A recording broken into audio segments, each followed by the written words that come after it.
O que acontece quando alguém faz assim um favor gigantesco para uma pessoa que tem o poder absoluto de mudar tudo ao redor e depois, é simplesmente varrido da memória? Nossa, é uma situação desesperadora só de tentar imaginar. Pois é, vamos imaginar a seguinte situação: tirar alguém lá do fundo do poço, ajudar essa pessoa a recuperar toda a influência dela e a única coisa pedida em troca é um simples tipo: lembra de mim quando você estiver de volta ao topo.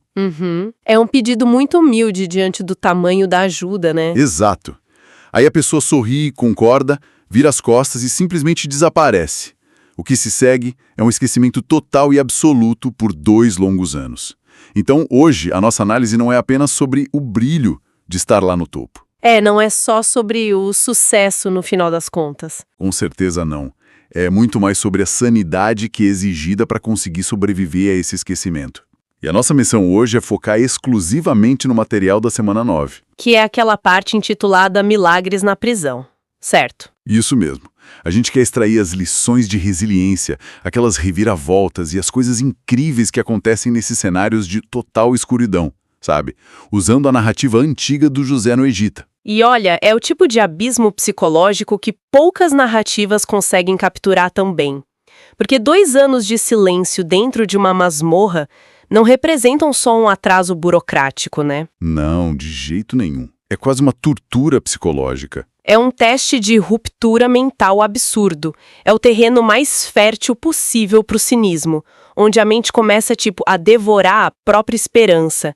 A amargura acaba aparecendo a única resposta lógica ali. Com certeza. E entender como alguém não só sobrevive a isso, mas sair de lá, pronto para governar, é o que deixa essa nossa análise de hoje tão rica. E para dar uma visão geral de onde a gente está partindo, qual é o cenário inicial? Bom, para estabelecer o ponto de partida, a gente tem um jovem que foi preso injustamente lá no Egito. Mas ele não está só apodrecendo na cela. Ele acabou ficando encarregado de cuidar dos outros prisioneiros. É um detalhe muito curioso, né? Até na pior situação ele acaba ganhando uma certa responsabilidade. Pois é, e essa narrativa vai levar a gente direto das celas escuras e de uns sonhos bem perturbadores até o salão mais luxuoso do Império. Provando que as grandes reviravoltas muitas vezes começam naqueles lugares mais improváveis possíveis. Mas antes de chegar no palácio, a gente precisa entender como essa semente da mudança foi plantada lá na prisão. Com certeza, porque a primeira peça desse dominó cai com a chegada de uma companhia bem peculiar na prisão. A prisão recebe 2 detentos da alta corte egípcia, o padeiro e o copeiro do faraó. E aqui vale fazer um parêntese importante, né? Não estão falando de simples cozinheiros de restaurante. Exatamente. Eles eram os homens de absoluta confiança, os caras responsáveis pela vida do faraó, protegendo ele contra envenenamentos e tudo mais. E de repente esses figurões caem em desgraça total e vão parar na mesma cela que o nosso protagonista. Aí, certa manhã, o José encontra esses 2 tristes e bem confusos. Por causa de uns sonhos estranhos que eles tiveram na mesma noite, né? Isso, e o que chama a atenção é a postura dele. Ele podia muito bem ignorar os 2, mas ele para e pergunta o que está acontecendo. Ok, vamos desvendar isso, porque essa atitude me intriga bastante. Imagina, alguém que sofreu tanta injustiça teria toda a justificativa do mundo para se fichar no próprio sofrimento. Nossa, sim! A reação mais natural seria um desdém absoluto. Por que eu vou ligar para a insônia desses nobres mimados que perderam o emprego? Pois é, mas ele tem uma empatia ativa ali. Ele escuta, e eles explicam que estão perturbados porque, na cultura deles, um sonho não é só um sonho. E o problema é que não tinha ninguém ali no calabouço para interpretar essas visões para eles. E a resposta do José é reveladora. Ele não tenta se vender como um místico ou um guru. Ele fala que a interpretação pertence a Deus. Ele tira totalmente o ego da equação, né? Ele simplesmente se coloca como um canal, oferecendo uma clareza desinteressada. Isso prepara o terreno para os sonhos em si, que são quase uns roteiros de cinema. O copeiro conta que viu uma videira com 3 ramos. Uma imagem bem específica, né? Muito. A videira brotou, deu uvas, e ele pegou e espremeu o suco direto na taça e entregou para o faraó. Aí a interpretação do José vem como um super alívio. Ele diz que em 3 dias o copeiro ia ser perdoado e restaurado no cargo dele. Uma reintegração completa ao círculo de poder. Um final feliz para o copeiro. Mas aí tem um contraste brutal. O padeiro, que estava animado com essa notícia boa, resolve contar o sonho dele. E o sonho dele não era nada promissor. Ele disse que estava com 3 cestos de pães brancos na cabeça, só que um monte de aves vinham e comiam os pães. E a interpretação foi dura. Em 3 dias, ele ia morrer. E o mais assustador é que tudo se cumpre em 3 dias, exatamente como foi dito. O padeiro morre e o copeiro volta para o palácio. Só que aí vem a promessa quebrada.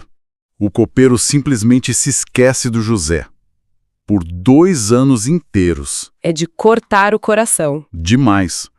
Fazendo uma analogia com a nossa vida moderna, é tipo a gente virar noites para salvar um projeto milionário da empresa, garantir a promoção de todo mundo. Nossa, eu consigo até imaginar a frustração. E na hora do grande e-mail de agradecimento para a diretoria, o nosso nome é deixado de fora. Ninguém nem sabe que a gente existe. Então, como é possível manter a sanidade numa situação dessas? Olha, o material da lição enfatiza muito que, apesar da falha humana, existe ali um tempo perfeito sendo desenhado. Cria um contraste dramático com esse esquecimento do copeiro. Aqui é que a coisa fica realmente interessante. Porque o silêncio não é quebrado por um pedido de desculpas, mas por uma crise de Estado que atinge o topo da pirâmide de poder. Do mundo. O faraó acorda suando frio depois de 2 pesadelos bizarros. Primeiro, 7 vacas gordas saindo do rio Nilo, e aí elas são devoradas por 7 vacas bem magras e feias. É um pesadelo e tanto. Imagens totalmente antinaturais. E o detalhe é que elas continuam magras depois de comer as vacas gordas. Aí ele dorme e sonha com 7 espigas de trigo bonitas sendo engolidas por espigas ressecadas. E para quem governava o Egito, o Nilo era a fonte de toda a economia. Ver a morte saindo da mesma água que gera vida é um alerta vermelho absurdo. O império entra em desespero. O faraó convoca todos os magos e sábios do Egito, que era a elite intelectual da época, mas nenhum consegue explicar o mistério. E aqui eu preciso bancar o advogado do diabo um pouco. Manda ver. Por que os sábios simplesmente vão inventar uma interpretação qualquer para acalmar o chefe? Como assim? Tipo, mentir pra ele? As vacas magras são os nossos inimigos que o seu exército vai esmagar. Porque se fosse hoje em dia, numa crise corporativa, a galera ia inventar qualquer desculpa para salvar o próprio emprego, não acha? Ah, com certeza a gente veria muito disso hoje. Mas a mecânica ali no Egito Antigo operava com regras rígidas demais. Eles não eram roteiristas criativos, sabe? Eles tinham que seguir alguma cartilha. Exato. Eles tinham enciclopédias literais de sonhos. Se uma combinação bizarra como vacas canibais não estivesse lá, inventar uma resposta era muito arriscado. Entendi. O risco de errar uma previsão agrícola e o faraó descobrir depois era pior do que assumir que não sabia. Muito pior. Era melhor o fracasso assumido do que dar uma falsa esperança que ia custar a cabeça de todos eles. E isso cria o vácuo perfeito. O sistema colapsa para que eles sejam obrigados a ouvir alguém de fora. E é só diante desse pânico do rei que dá aquele estalo na memória do copeiro. Ele finalmente lembra do jovem hebreu lá na prisão. E aí a gente vai da prisão para o palácio. Com o império em crise, o prisioneiro é convocado às pressas, o que conecta todo o sofrimento de antes ao grande propósito dele. Os guardas correm para buscar ele, mas tem um detalhe físico que é riquíssimo na fonte. Eles não levam ele de qualquer jeito. Ele faz a barba, corta o cabelo e ganha roupas novas. Isso era protocolo de extrema importância no Egito. Os pelos faciais eram vistos como coisas de povos bárbaros. Ele precisava estar visualmente limpo para encarar a divindade viva que era o faraó. E quando o faraó diz que ouviu falar da capacidade dele de interpretar sonhos, ele mostra uma humildade surreal. Ele diz que a capacidade não está nele, que Deus ia dar a resposta para o faraó. E ele faz isso num salão projetado justamente para inflar o ego das pessoas. Ele se esvazia de si mesmo e simplesmente atua como um mensageiro ali. E a revelação que ele traz é muito forte. Ele diz que os 2 sonhos são, na verdade, um aviso só. Um diagnóstico macroeconômico assustador. Exato. 7 anos de extrema fartura e prosperidade, seguidos por 7 anos de uma fome devastadora.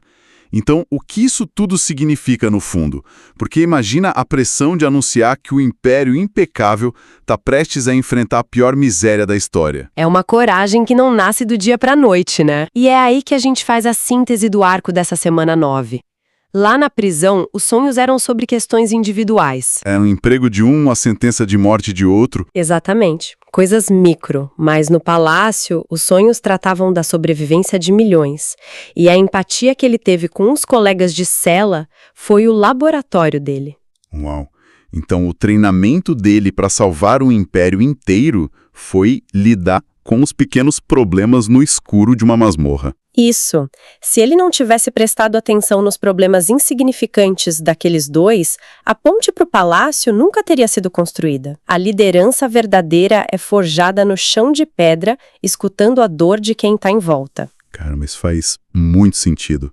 Recapitulando um pouco a trajetória incrível que a gente analisou hoje, a gente sai lá daquela injustiça numa cela escura, passa por uma promessa esquecida de 2 anos e culmina nessa interpretação corajosa que previu a maior crise alimentar da antiguidade. É uma dinâmica de eventos formidável e que se aplica muito fora dos livros de história também. Totalmente.